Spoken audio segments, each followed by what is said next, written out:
अभी हमने आपकी ये जो पूरी तकलीफ सुनी, आप जीर्ण आजार से जो जीवन प्रवास कर रहे हैं, तो आपको जीवन की अनुभूति नहीं आई ऐसा मैं समझता हूँ। हमारे पास में हजारों मरीजों आते और उनका लाइफ जो देखा वो पूरा दुख से ग्रसित ही रहता है। तो हमने सोचा कि भाई ये जीवन जो तैयार हुआ है, जो ईश्वर निर्मित निसर्ग निर्मित स्थान है ना, तो क्या आपको दुख झेलने के लिए और त्रस्त रहने के लिए यहाँ भेजा गया? ऐसा तो नहीं होना चाहिए। अपन तर्क से विचार किए तो जीवन ये दुख भोगने के लिए नहीं है, ये सुख भोगने के लिए, प्लीजरेबल रहने के लिए है ना। तो सोच जागृत हुई कि ऐसा क्यों होता है। बाद में हमारे समझ में आया कि आपका जीवन दुखमय होने का कारण स्वयं आप नहीं है, क्योंकि जब आपका जन्म होता है ना, तब आपको उतना पूरा ज्ञान भी नहीं रहता कि यार दुनिया का प्रवास कैसा होना चाहिए। लेकिन यहाँ पे जो परंपरागत ज्ञान आपको मिला है, ठीक है, तो ये ज्ञान का यदि आपने विश्लेषण किया, अवलोकन किया जरा सही मुआयने से, तो ये पूरा ज्ञान जो दिया है ये एक किस्म का उसमें भाव डाल गया है। भाव यानी क्या है? यानी भाव यानी अपने शरीर को उद्बोधित होके जो प्रत्यय आता है, जो मन में भाव उत्पन्न होता है, वो भाव आप लोग जानते हैं। तो इसमें बहुत आनंदमयी भाव भी उत्पन्न होते हैं। यदि वातावरण बहुत सुखदायक रहा तो, शांतता और पीसफुल वातावरण रहा तो आपको बहुत सुखदायी वातावरण लगता। और यदि वातावरण सही ढंग से नहीं हुआ है ना, उसकी एनर्जी लेवल यदि सही ढंग से मेंटेन नहीं हुई, तो क्लेशदायी होती, शरीर को क्लेश होते हैं। आखिर शरीर जो आता है, आप लोग जो चाहते हैं जीवन के प्रवास में कि मुझे बहुत ही प्यार भरा और शांततापूर्ण और पीसफुल वातावरण मिले और उस वातावरण में मैं मशगूल रहूँ, वैसा वातावरण मिला तो शरीर की हानि भी नहीं होती। लेकिन जो संस्कारित जीवन आपका है, तो इसमें प्रत्यक्ष और अप्रत्यक्ष तरीके से आपके मन में सुखद भावना उत्पन्न करने के बदले आपका मन विचलित कैसा होए, आपका मन दुखी कैसा रहे, है ना, ऐसा ही वातावरण उत्पन्न किया गया है, ऐसा हमें लगता है। अब ये दुखद वातावरण उत्पन्न होने के लिए जो मूलभूत मन की अवस्था है, उसको ही आपको पहले बिगड़ दिया है। इस मन में भाव डाले आपके, और कौन सा भाव डाला? एक भय का भाव डाला, एक किस्म की आपको डर बताया गया। अब विज्ञान ने डर के बारे में, शरीर में क्या प्रवर्तन होती है, उसका पूरा सखोल में अध्ययन हुआ है विज्ञान में।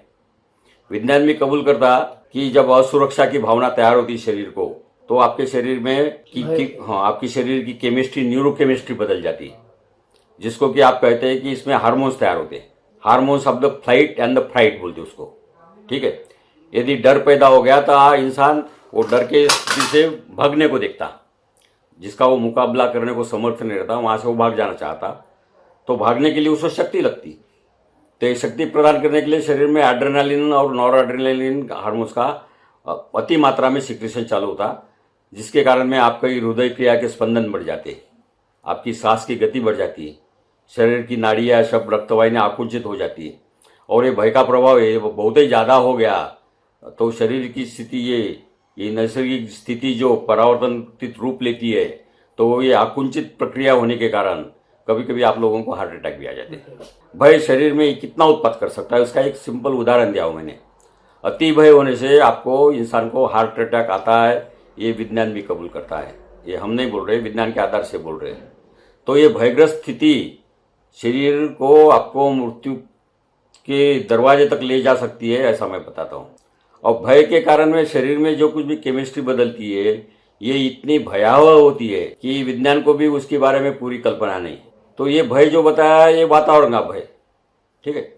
अपने जैविक क्रिया में, जीवन क्रिया में अपने को बहुत सारे आपत्ति का सामना करना पड़ता, और ये सामना करते टाइम भी अपने को एक सेंस ऑफ इनसिक्योरिटी आता है। सेंस ऑफ इनसिक्योरिटी आ गया कि अपने मन में, और फिर से भय से आप ग्रासित हो जाते। भय से ग्रासित होने के बाद में चिंता भी लग जाती, इंसान की नींद भी परेशान हो जाती। नींद पर पूरी न होने से, परेशानी आने से शरीर स्वस्थ नहीं रहता, शरीर में अकड़न बन जाती। यानी भय के कारण में ये जो क्लॉक चलती है न्यूरोकेमिस्ट्री की, ब्रेन की केमिस्ट्री की, इसकी स्पीड ऐसी रहती कि आपके मन के नियंत्रण में लाना भी बहुत मुश्किल हो जाता, जब तक आप मन पे काबू नहीं पा सकते। और मन पे काबू पाना इतना आसान काम नहीं है, ये बहुत जटिल और मुश्किल क्रिया है। बहुत कम लोगों को मन पे काबू आ जाता है, और जिसके मन में काबू आ जाता वो संत बन जाता। उसमें सुख के भाव भी नहीं रहते, दुख भी भाव नहीं रहते, वो न्यूट्रल में दोनों समान करके मध्यम रेशा में मिड लाइन में चलते रहता। ठीक है, जिसको एकाग्रता मिल गई, जिसको मन की शांति मिल गई, तो उसके पास में अति सामर्थ्य भी आ जाता, अतीन्द्रिय शक्ति आ जाती, जैसा चाहे वैसा वो परावर्तित अपने शरीर को कर सकता। लेकिन इतना मन को काबू पाना आसान नहीं है, और ना आप उसके लिए उतने सजग भी रहते और अपने दैनिक शेड्यूल में इतने बिजी रहते कि ना आप वो करना भी चाहते। ठीक है, लेकिन आपको भय निवारण करने के लिए एक ही उपाय बताता कि आपको मन की ताकत और मन की शक्ति बढ़ाना पड़ता। अभी फिलहाल क्या चल रहा है, फिलहाल दुनिया में जो नाटक आप देख रहे हैं, यहाँ पे प्राचीन जमाने में आपको भय की उत्पत्ति कर दी थी, भगवान के नाम से भय की उत्पत्ति करने में आई थी कि भगवान आपके ऊपर कोप करेगा, प्रकोप करेगा, ऐसा वातावरण तैयार कर गया था जिससे आप डरते डरते बहुत सारे कर्मकांड करने लगे। वो कितना सही और कितना उचित है अनुचित है ये आप ही जानिए, है ना।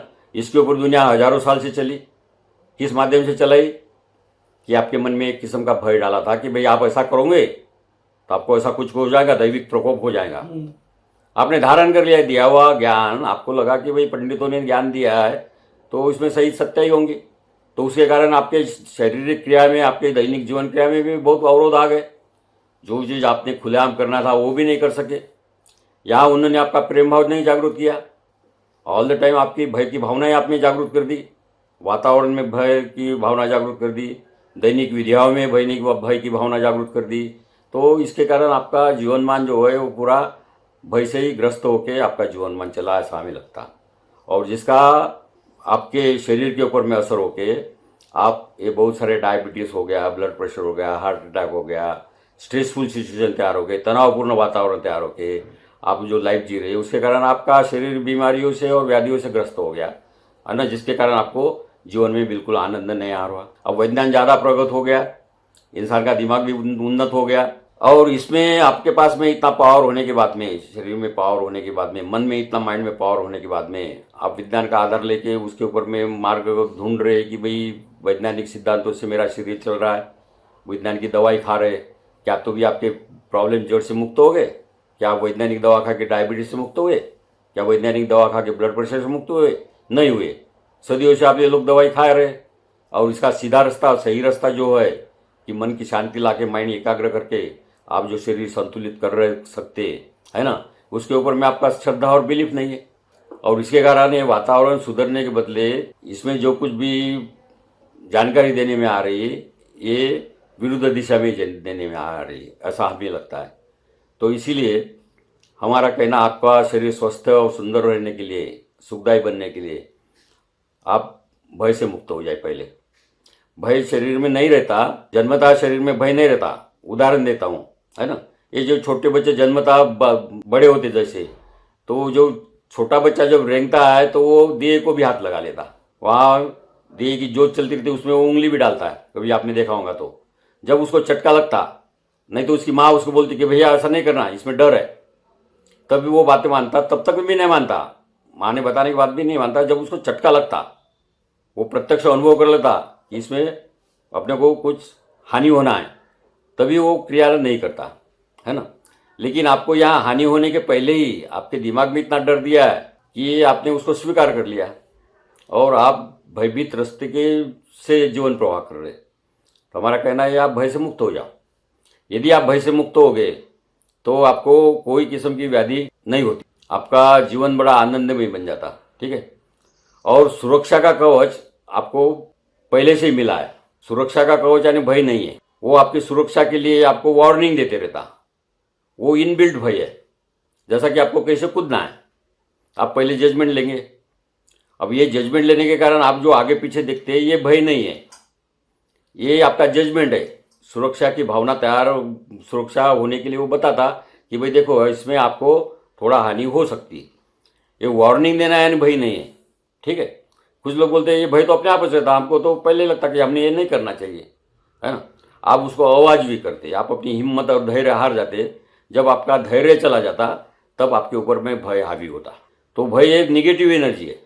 आप हिम्मत से लड़ो, धैर्य से लड़ो, शक्ति से लड़ो, उतना असीम पावर अपने शरीर में दिया है, तो आप अपना पावर को जानिए। और ये भयभीत वातावरण से मुक्त होना पहले जरूरी है। इंसान जो मरता है वो डिसीज से मरने के बदले वो डिसीज होने के कारण उसके मन में जो भय पैदा होता सिक्योरिटी के बारे में, मैं जीऊँगा कि मरूंगा, ये जो दोलायमान मन स्थिति जब तैयार हो जाती है, जब ये दोलायमान मन स्थिति होने के बाद में है ना, ये निगेटिव पावर डर तुमों को पजेस कर लेता, तब शरीर क्रिया पूरी उद्ध्वस्त हो जाती।